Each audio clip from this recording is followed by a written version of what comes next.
Olá, amigos e amigas do canal, aqui do Arthur Scheffer, sou eu mesmo que vos fala. Como um movimento que eu tenho feito aí de atualizar alguns vídeos do GLPI, visto que a gente teve várias atualizações já no sistema, hoje eu vim trazer para vocês um vídeo que muita gente já acessa, que eu vou deixar um link aqui, mas é do antigo, que é como criar SLA, regras de SLA no GLPI. Como a última vez que eu fiz foi a versão 9.1, então já muita coisa mudou, inclusive os nomes dos menus, eu resolvi fazer mais um novo vídeo para atualizar isso, porque o pessoal não estava encontrando mais a solução para criar as regras. Então, para isso eu vou resolver esse problema.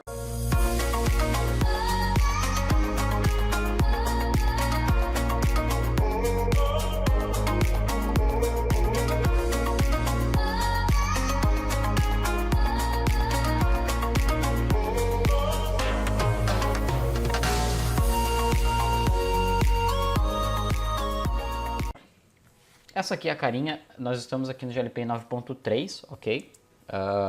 Já testei no 9.4, hoje que estamos em março de 2019, já estamos com a 9.4.1.1 inclusive à disposição. Eu ainda não estou utilizando ela, mas já testei e o procedimento é o mesmo, ok? Primeiramente, a gente precisa de três coisas para rodar um SLA legal, para SLA estar funcionando perfeitamente. Ou seja, a primeira coisa é o calendário. A gente precisa de um calendário onde a equipe de vocês trabalha. Por exemplo, a minha equipe trabalha das 8 ao meio-dia e da umas às 6 da noite. Enfim, a gente precisa definir esse horário para o sistema saber qual é o tempo que ele tem que levar em consideração. A segunda coisa são os próprios SLAs. A gente tem que criar esses SLAs e agora a gente tem algumas adições que foram feitas nas últimas versões. Alguns nomes mudaram, eu vou mostrar para vocês. E por último lugar, a gente precisa que a regra de negócio esteja funcionando para que o sistema saiba aonde que ele, quando que ele deve colocar o SLA em cada usuário. Desculpa, em cada chamado. Então vamos começar pelo calendário, que fica em configurar listas suspensas. E eu, Arthur, sou meio preguiçoso de ficar catando, eu dou um buscar aqui e já encontro ele logo. Tá aqui, calendários. Dentro de calendários a gente já tem um default. E tem um negócio bacana aqui, se vocês olharem em feriados, que é importante a gente adicionar esses feriados. Eu não vou adicionar nenhum, mas é importante adicionar os feriados para que o sistema saiba quando é dia útil e quando não é dia útil. Se tiver um feriado, ele não vai contar o tempo num feriado. Então isso aqui é importante, porque se o feriado não tiver colocado aqui e tu lembrar de colocar depois que o chamado já estiver aberto, ele não vai levar em consideração isso aqui. Ele vai levar em consideração só os chamados abertos após a inserção do feriado aqui. Mas eu não vou falar de feriado aqui. Vamos direto para o calendário. Dentro de calendários a gente já tem um default. Eu vou criar um novo calendário. Eu vou usar o mesmo calendário default, porque eu não quero ter mais calendários. Isso aqui é legal quando tu tem, por exemplo, filiais que trabalham em horários diferentes ou equipes que trabalham em horários diferentes. Isso é bem interessante. Dentro do calendário default nós já temos um horário definido de 8 às 8. Eu não vou mexer, eu vou deixar como tá. Mas se vocês quiserem alterar, colocar um horário de almoço, por exemplo, também é possível. A gente tem que vir aqui, adicionar o dia por dia. Eu não vou adicionar dia por dia, mas adicionar segunda das 8 até meio-dia. E depois segunda da 1 às 18. Eu vou deixar das 8 às 20 horas, perfeito? Após a criação ou manutenção desse calendário, aqui a gente já consegue ver os feriados, ó, porque a gente adiciona o feriado lá como um cadastro e depois adiciona ao calendário esse feriado, que esse feriado é para levar em consideração. Arthur, mas não é mais legal fazer os feriados e eles já entrar? Não, porque pelo mesmo motivo que tu pode ter vários calendários, tu pode ter também vários tipos de feriados. Se tu tem uma filial, por exemplo, em São Paulo, outra filial no Amazonas. São feriados diferentes, são feriados distintos. Existem feriados que são municipais, regionais, nacionais, internacionais. Então, isso aqui é legal porque daí tu adicionas os feriados aos seus calendários. Após o calendário corretamente configurado, nós vamos para a parte de SLA mesmo. Nas versões antigas o nome chamava SLA, né? E na versão nova ela vem com níveis de serviços. Por quê? Porque SLA é acordo de nível de serviço, o sistema trata como um acordo de nível de serviço que tu assume com o teu cliente, que é chamado SLA, seja o teu cliente usuário interno da empresa ou o teu cliente da empresa mesmo, outras empresas. E agora ele tem outro, o GLPI adicionou mais um outro tipo de SLA que chama de Operational Level Agreement, que é nível de acordo operacional. Ou seja, é como se fosse um SLA interno com a tua equipe interna de serviços. Se a tua equipe tem vários passos para passar e o teu cliente não precisa saber que existem todos esses passos. Então, para isso serve o OLA, que a gente vai chamar aqui. Então, vamos em níveis de serviço. E aqui eu já tenho uma impressão, porque eu já estava fazendo algum teste, mas eu vou criar um novo. Vou clicar aqui no maisinho. E esse primeiro nome aqui, ele é basicamente para organizar. Então, vamos colocar aqui incidentes em estações de trabalho, por exemplo. Quero que ele use o calendário default. Perfeito? Incidentes em estação de trabalho. Dentro do incidente de estação de trabalho, a gente vai ter que criar os SLAs e os OLAs, ok? Os SLAs é o que o meu cliente precisa saber, o que eu faço de negócio com o meu cliente, é o nível que eu assumi com o meu cliente. E o OLA é o nível que a equipe de serviço assumiu com o sistema, vamos dizer assim. Então vamos lá, vamos criar os SLAs. Vamos criar aqui um chamado para primeiro atendimento, tempo para aceitar, vou botar aqui como 1 hora, e solução eu vou colocar aqui como 7 horas. O que eu vou ter aqui? Eu vou ter um nível de serviço com o meu cliente de 8 horas para atender, no máximo. Pô, mas você botou 7 horas ali. Sim, o sistema não entende... Desculpa, eu tenho que colocar aqui 8 horas. Se eu quiser colocar, por exemplo... se eu quiser assumir com o meu cliente um SLA de 8 horas, eu preciso colocar na solução 8 horas. Porque o tempo para a solução ele é contado a partir do momento da abertura do chamado e não a partir do momento da aceitação do chamado. Ou seja, nós temos aqui dois... deixa eu voltar lá no nível de serviço. Iniciação de trabalho. Nós temos aqui dois tipos de SLA. Um é para aceitar, o outro é para solução. Porém, um não começa a contar quando o outro é atendido. Então, por isso é importante. Se eu quiser fazer um SLA, vamos colocar aqui, ó, 8 horas para solução, ponto. Esse é o contrato que eu tenho com o meu cliente, mas eu tenho até 1 hora para dar o primeiro atendimento e 1 hora para primeiro atendimento. Só que essa 1 hora de primeiro atendimento ela já está inclusa dentro das 8 horas. Então, se eu aceitar o chamado, se eu der o primeiro atendimento em 20 minutos, por exemplo, eu tenho mais tempo para atender a solução. Eu tenho aí 7 horas e 40 minutos. Então, isso é importante a gente saber que tem que estar bem desenhado. Não é a partir do momento que eu aceitei que o tempo de solução passa a contar. Então, isso a gente tem que contar com essa definição. E no OLA, o que eu posso fazer? Primeiro atendimento, vou criar também, de 1 hora. Aí eu posso mudar isso aqui conforme eu quiser. Mas, por exemplo, vamos dizer que esse incidente em estação de trabalho ele pode passar por vários pontos, né? Ou digamos que eu quisesse definir que o tempo para a solução interna é menor do que o tempo para a solução externa. Posso também. Mas o maior pulo eu vou deixar igual, tá? Mas sim, eu poderia colocar menos tempo aqui. Mas o maior pulo do gato aqui... Opa, desculpa. Solução interna.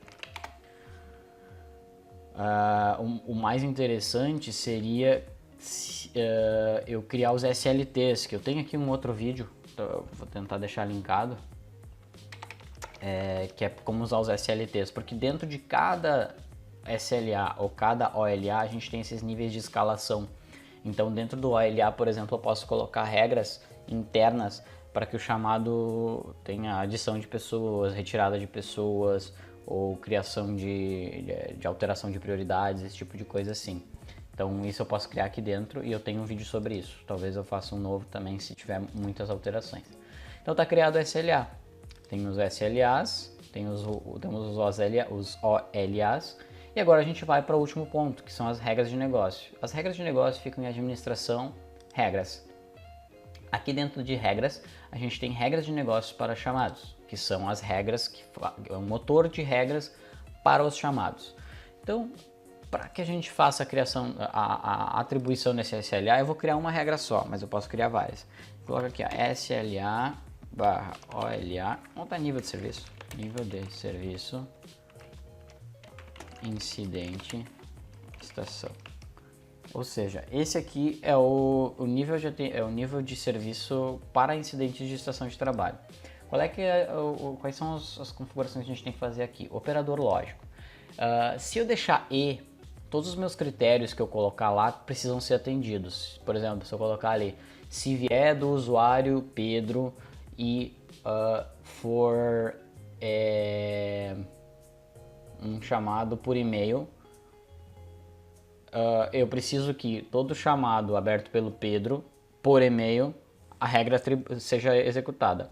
Se o Pedro abrir chamado na interface do GLPI, não vai ser atribuída a regra, entende? Se eu puser ou operador lógico, toda vez que o Pedro abrir chamado, mesmo que eu tenha os dois critérios, Pedro abrir chamado e seja por e-mail, ou seja, toda vez que o Pedro abrir chamado, a regra vai atribuir, não interessa por onde ele abriu. E toda vez que alguém abrir um chamado por e-mail, essa regra vai atribuir também. Então esse é o ponto do operador lógico. Eu vou deixar o operador lógico E, ok? E usar regra para, se tu colocares só para adicionar, só quando o chamado for aberto. Se colocares só para atualizar, apenas quando o chamado for alterado. Sempre que houver a atualização do chamado, ele foi aberto, ele não vai receber a regra. Mas se ele for atualizado, ele vai alterar a regra. Em adicionar atualizar é para ambos. Eu vou deixar ambos. Vou deixar aqui ativo sim, adicionar. Os critérios. Eu vou colocar um critério bem genérico, mas você sempre tem que olhar qual é o critério que vai atender a necessidade de vocês. Nós temos diversos aqui, né? Na versão 9.4 tem mais ainda, alguns critérios, que eu deixei também num vídeo do overview, que eu vou deixar linkado aqui embaixo. Eu vou colocar aqui como todo chamado do tipo incidente e toda a categoria, não sei se tem já a categoria que eu quero aqui, vamos criar ela. Incidente em estação de trabalho. Não visível para requisição, adicionar. Perfeito. Incidente em estação de trabalho, adicionar. Qual é a ação?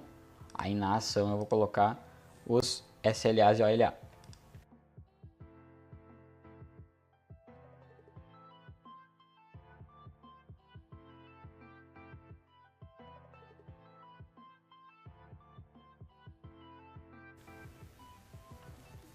Agora eu vou abrir um chamado.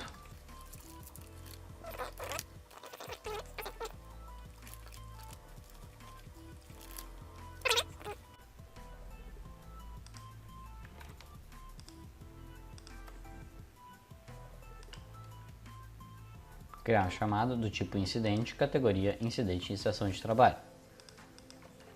Incidente, estação. Incidente, estação. Enviar mensagem. Está criado o chamado.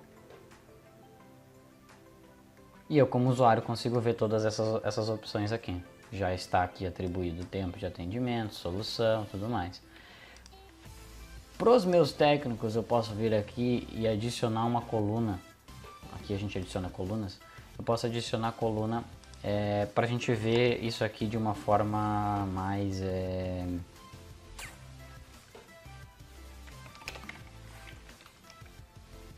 gráfico, que é tempo para solução mais progresso.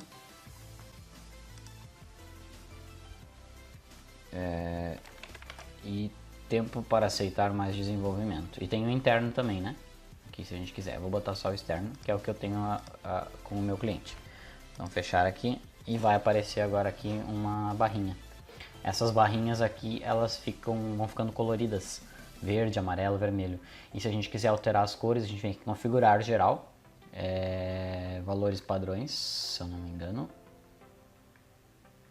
E aqui tem as cores, cor de estado ok, cor de estado aviso e cor de estado crítico. E aqui ele leva em consideração a que vocês podem alterar qual é, por exemplo, vocês querem que quando chegar em 98% ele já tem que ficar vermelho, por exemplo. Pode colocar, sem problema. Aí ele vai ficar vermelhinho logo que tiver. E a partir do momento que eu aceito o chamado, ele já para de contar o tempo para atendimento. E aqui a gente consegue ver nas estatísticas, ó, em que momento que está esse chamado. Nesses tempos para possuir, para aceitar e tudo mais. Se gostou do vídeo, vou pedir para dar aquele like, seguir o canal. Se tem alguma dúvida, alguma sugestão, alguma recomendação ou qualquer coisa que quiser falar comigo, pode usar a caixa de comentários aqui embaixo também. E se não conhece meu site, é www.arturscheffer.com.br, onde eu publico algumas coisas que não vêm parar aqui no YouTube. Tem alguns artigos por lá, que às vezes, algumas notícias que eu acho interessantes e às vezes eu publico por lá. Se quiser dar uma conhecida também. E se acha interessante o canal, essa geração desse conteúdo que eu faço aqui, e quiser ajudar de alguma forma, vou deixar um link aqui embaixo também para apoio ao canal. No meu site também agora eu já estou colocando alguns cursos e treinamentos à disposição. O primeiro treinamento que eu tenho aqui é de criar um Service Desk com Evernote. Então, se vocês tiverem interesse aqui em cursos e treinamentos dentro do meu site, pretendo colocar mais alguns ao longo do tempo. Até a próxima!